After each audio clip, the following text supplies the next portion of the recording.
আজকে আমি আপনাদেরকে আরো ২ টি টাক্সের ব্যবহার শিখাবো। এই টাক্সটা খুবই গুরুত্বপূর্ণ। যারা ইংলিশে কথা বলতে চাচ্ছেন, যারা ইংলিশে কথা বলতে শিখতে চাচ্ছেন, অবশ্যই আপনারা এই ক্লাসটা ১ম থেকে শেষ পর্যন্ত দেখবেন।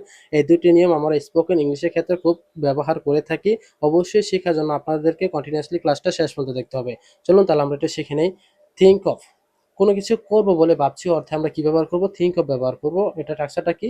Subject plus think of plus ভার্বের সাথে আইএনজি।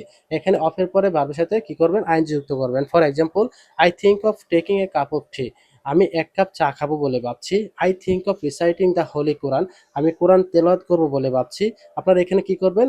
অফ এর পরে ভার্বের সাথে আইএনজি যুক্ত করে অনেকগুলো সেন্টেন্স মেক করতে পারবেন easily. I think of learning English. আমি ইংরেজি শিখব বলে ভাবছি। I think of watching the movie. আমি ছবিটি দেখব বলে ভাবছি। জাস্ট আপনারা এখানে কি করবেন? ভার্বের সাথে আইন যুক্ত করে অনেকগুলো সেন্টেন্স মেক করতে পারবেন থিংক অফ দিয়ে। আশা করি বুঝতে পারছেন। পরের টাক্সাটা লক্ষ্য করি, এনজয়, কোনো কিছু করে মজা পাচ্ছি অর্থে আমরা কি ব্যবহার করব? এনজয় ব্যবহার করব। এখানে টাক্সাটা দেখেন, সাবজেক্ট প্লাস এনজয়। এনজয় এর পরে সবসময় এখানে ভার্বের সাথে আইন যুক্ত করবেন এবং প্রয়োজন অনুসারে অবজেক্ট ইউজ করবেন। For example, I enjoy learning English. আমি ইংরেজি শিখে মজা পাচ্ছি। I enjoy playing cricket. আমি ক্রিকেট খেলে মজা পাচ্ছি। You enjoy talking. তুমি কথা বলে মজা পাচ্ছ। হি এনজয়স সুইমিং। সে সাঁতার কেটে মজা পাচ্ছে।